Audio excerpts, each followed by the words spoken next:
दोस्तों, do it today एक अच्छा बुक है जो हमें प्रोक्रास्टिनेशन या आलस्य को दूर करके एक्शन लेना सिखाती है, जिसकी सहायता से हम अपने गोल्स को आसानी से पा सकते हैं। बुक के ऑथर हैं डेरियस पोरक्स, जो खुद एक प्रोडक्टिविटी एक्सपर्ट और ब्लॉगर हैं। बुक के अंदर 6 चैप्टर्स हैं और हर एक चैप्टर प्रोक्रास्टिनेशन के अलग पहलू पर बात करता है और साथ ही साथ यह भी बताता है कि उसे दूर कैसे किया जाए। ऑथर कहते हैं कि यूं तो प्रोक्रास्टिनेशन या टालमटोल एक आम समस्या है, जिसमें हम किसी न किसी वजह से अपने काम को या तो करते नहीं हैं या समय निकलने के बाद करते हैं, जिसका सीधा असर हमारी प्रोडक्टिविटी पर पड़ता है और धीरे धीरे ये अनप्रोडक्टिविटी हमारी लाइफ में नेगेटिविटी को जन्म देती है, जिसकी वजह से हम दुखी या परेशान रहते हैं। टालमटोल से बचने और काम पूरा करने का सबसे अच्छा तरीका है कि हम इमीडिएट एक्शन लेकर काम को पूरा कर लें, लेकिन ये हमेशा इतना आसान नहीं होता और इसे आसान बनाने में ये बुक समरी आपको काफी हेल्प करेगी। तुरंत एक्शन लें। ऑथर का कहना है, हर एक क्षण हमारे जीवन का हमें किसी न किसी चीज का अवसर होता है और हम टालमटोल करके उस क्षण को खो देते हैं जो आगे बढ़ने और कामयाबी का एक अवसर लेकर आया था। इसी बात को ध्यान में रखते हुए ऑथर हमें तुरंत एक्शन लेने या कदम उठाने की सलाह देते हैं।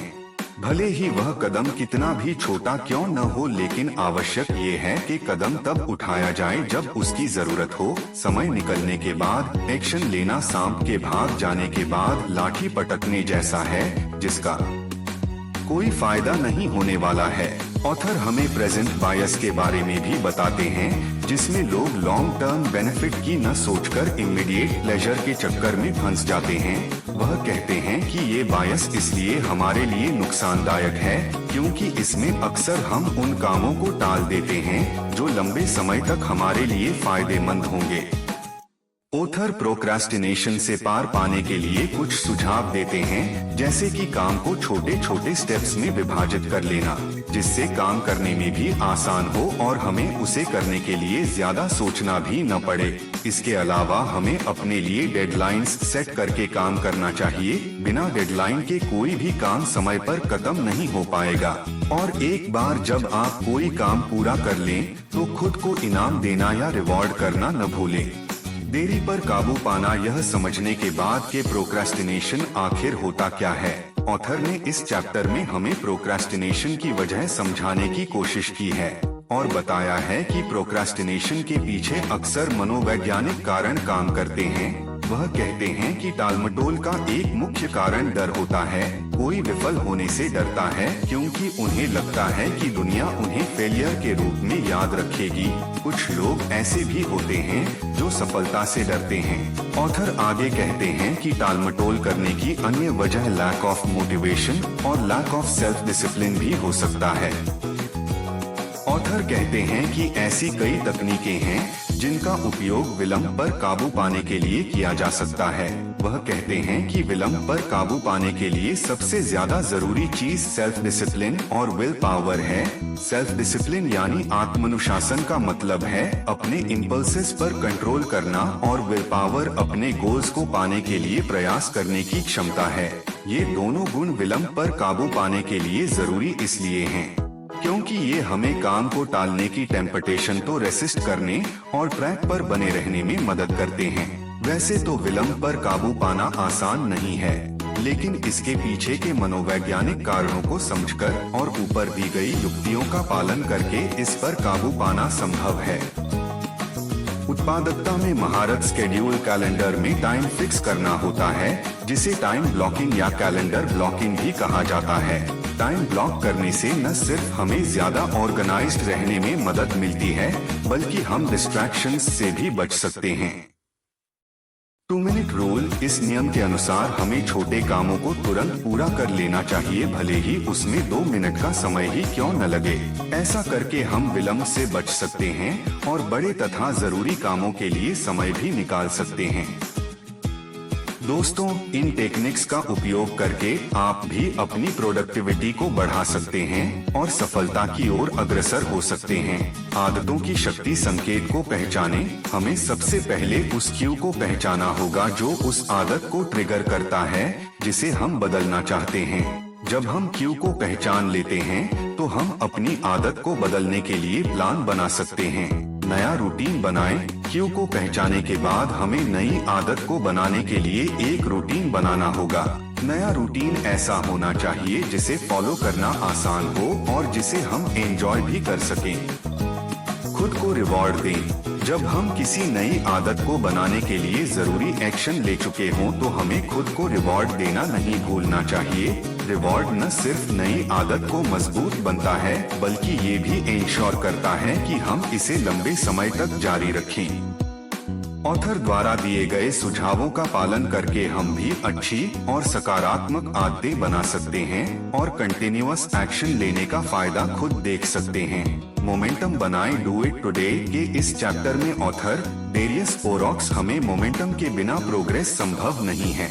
वह कहते हैं कि जीवन में मोमेंटम तभी संभव है जब हम कोई एक्शन लें। शुरुआती मोमेंटम बनाने में थोड़ा समय लग सकता है, लेकिन एक बार मोमेंटम बनने के बाद आगे की राह आसान हो जाती है। वह हमें अपने जीवन में मोमेंटम बनाने के लिए कुछ सुझाव भी देते हैं। ऑथर कहते हैं कि मोमेंटम एक ऐसी पावरफुल फोर्स है जो हमें आगे बढ़ने में मदद करती है। उनका कहना है कि हम जो भी कदम उठाते हैं वह हमारे पिछले कदम पर निर्भर होता है और ये सब कदम मिलकर ही हमें सफलता तक पहुंचा सकते हैं। उदाहरण के लिए, अगर कोई एक्सरसाइज शुरू करना चाहता है तो स्टार्टिंग में उन्हें अंदर से रेजिस्टेंस फील होगा, लेकिन अगर एक बार वो छोटे छोटे कदम से ही सही एक्सरसाइज करना शुरू कर देंगे तो वे बेहतर महसूस करने लगेंगे और जैसे जैसे वो एक्सरसाइज करते जाएंगे उनके लिए आगे के रास्ते और आसान होते जाएंगे। ऐसा इसलिए है क्योंकि मोमेंटम हमें इनर्शिया पर काबू पाने और आगे बढ़ने में मदद करता है। छोटे कदम, बड़ा प्रभाव। ऑथर इस चैप्टर में छोटे छोटे कदमों के महत्व पर भी प्रकाश डालते हैं और कहते हैं कि लगातार हमारे एक्शंस भले ही कितने भी छोटे क्यों न हो, वह भी हमें बड़े रिजल्ट्स दे सकते हैं। बस जरूरत है तो कंसिस्टेंसी मेंटेन करने की, यानी उन छोटे कदमों को लगातार उठाने की। वह छोटे स्टेप्स की तुलना कंपाउंड इंटरेस्ट यानी चक्रवृद्धि ब्याज से करते हैं, जिसमें कि समय के साथ निवेश की गई छोटी रकम भी बड़ी रकम में बदल सकती है। ऑथर कहते हैं कि यही बात हमारे एक्शंस पर भी लागू होता है। जब हम लगातार छोटे छोटे कदम उठाते हैं तो हम मोमेंटम बना रहे होते हैं और जैसे जैसे मोमेंटम बनता जाता है वैसे वैसे हमारे अपने गोल तक पहुंचने की संभावना बढ़ती जाती है। Singular focus. ऑथर मल्टीटास्किंग को गलत मानते हैं और कहते हैं कि जब हम एक साथ कई काम करने की कोशिश करते हैं तो एक भी काम ठीक तरह से नहीं कर पाते हैं। मल्टीटास्किंग के दौरान हम असल में अपनी अटेंशन एक काम से दूसरे काम में स्विच कर रहे होते हैं, जिसकी वजह से हम किसी एक पर भी ढंग से फोकस नहीं कर पाते हैं। वह कहते हैं कि प्रोडक्टिव बनने के लिए ये जरूरी है कि हम एक समय पर सिर्फ एक ही काम पूरी लगन के साथ करें। इससे न सिर्फ हमें काम करते वक्त फोकस्ड रहने में मदद मिलेगी बल्कि हमें मोमेंटम बिल्ड करने में भी मदद मिलेगी और एक बार मोमेंटम बनने के बाद मंजिल की राह आसान हो जाती है। दैनिक जीवन में बुक की लर्निंग्स का उपयोग। दोस्तों, डेरियस ओरॉक्स की बताई गई बातें हमें अपनी प्रोडक्टिविटी को बेहतर बनाने और प्रोक्रास्टिनेशन को दूर करने में काफी सहायक हो सकती हैं। अगर आप भी बुक की लर्निंग्स को अपने जीवन में अप्लाई करना चाहते तो नीचे कुछ प्रैक्टिकल टिप्स दिए गए हैं। इमीडिएट एक्शन लें। जब आपको कोई काम करना हो तो उसे टाले नहीं बल्कि उसे जल्द से जल्द पूरा करने के लिए एक्शन लें। टाइम ब्लॉकिंग का उपयोग करें। हर काम को करने के लिए अपने कैलेंडर में टाइम ब्लॉक करें। ये विभिन्न टास्क को करने के लिए प्लानिंग की तरह होगा, जिससे आपको पता चलता रहेगा कि किस समय पर क्या काम करना है। टास्क्स को प्रायोरिटाइज करें। सबसे पहले सबसे ज्यादा जरूरी कामों को निपटाएं। ऐसा करने से आपको अपने टाइम का बेहतर इस्तेमाल करने में मदद मिलेगी। प्रोक्रास्टिनेशन पर काबू पाएं। आपको ये समझना चाहिए कि प्रोक्रास्टिनेशन की सबसे बड़ी वजह मानसिक बाधाएं हैं। ऐसे नकारात्मक विचार जो आपको आगे बढ़ने से रोकते हैं, उन्हें निकल बाहर फेंकें। याद रखें कि एक्शन लेने से ही इनर्शिया पर काबू किया जा सकता है। 2 मिनट रूल का प्रयोग करें। अगर किसी काम को करने में 2 मिनट या उससे कम समय लगे तो उसे तुरंत कर लें। इससे आपके छोटे छोटे काम इकट्ठे नहीं होंगे। कंप्लीशन को विजुअलाइज करें। खुद को काम पूरा करते हुए विजुअलाइज करें और फील करने की कोशिश करें कि आपको कैसा महसूस होगा। इससे आपको विलंब पर काबू पाने और शुरुआत करने में मदद मिल सकती है। कंसिस्टेंट रहे। ये याद रखें कि स्थायी परिवर्तन तभी संभव है जब डू इट टुडे में दी गई बातों को कंसिस्टेंटली फॉलो किया जाए। कंसिस्टेंसी से ही सफलता संभव है। बुक में दिए गए इन सुझावों को अपने दैनिक जीवन में अप्लाई कर सकते हैं और सफलता की ओर अग्रसर हैं। कंक्लूजन, यह बुक हमें अपनी प्रोडक्टिविटी बढ़ाने और प्रोक्रास्टिनेशन को दूर करने में हमारी मदद करती है। इस बुक से हम यह भी सीखते हैं कि हमें चीजों के बारे में सोचना बंद करके उन्हें करना चाहिए। डू इट टुडे एक लाइफ चेंजिंग बुक है और अगर आप भी अपने जीवन में कुछ हासिल करना चाहते हैं तो आपको ये बुक जरूर पढ़नी चाहिए।